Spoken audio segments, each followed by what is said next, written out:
மற்றும் ஒரு வினா பாப்பம் பிள்ளைகள். ஒரு பரப்பிச்சில்ற சடத்துவ திருப்பம் உங்களுக்கு தரப்பட்டிருக்கு 14 கிலோகிராம் மீட்டர் வர்க்கம் உண்டு. அதில் கோணவகம் உங்களுக்கு 30 சுழற்சிகள் பேர் நிமிடம் என்று தரப்பட்டிருக்கு. உங்களுக்கு முன்வைக்கிற கேள்வி இயக்க சக்தி யாருன்னு கேள்வி கேட்கிறாங்க. அப்போ இயக்க சக்தி காண்றதுக்கு நீங்கள் நேரடியாக சமன்பாடை பிரயோகிக்க முடியும். அரை ஐ ஒமேகா வர்க்கம் என்று நாங்கள் பயன்படுத்தலாம். இதில் உங்களுக்கு கோணவேகம் சுழற்சிகள் பேர் நிமிடத்தில் இருக்கிறத நீங்கள் மாற்றி செய்ய வேண்டி வருது. ரேடியன் செகண்ட் -1க்கு மாற்ற வேணும். அதை பாருங்க. அதாவது ஒரு நிமிடத்தில் 30 சுழற்சிகள் என்று சொல்லப்பட்டிருக்கு.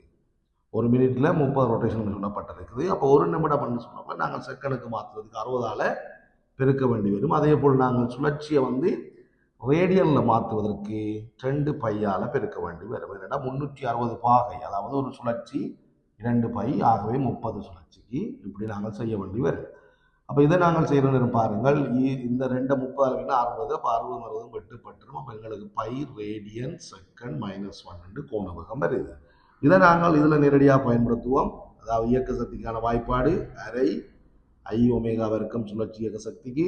இப்போ பாருங்க, அரை தர ஐ 14 தரப்பட்டிருக்குது, ஒமேகா பை என்று தரப்பட்டிருக்குது. அவை நாங்கள் சுருக்கின வேண்டாம் 7 பை எங்களுக்கு ஜூல் என்று கிடைக்கும்.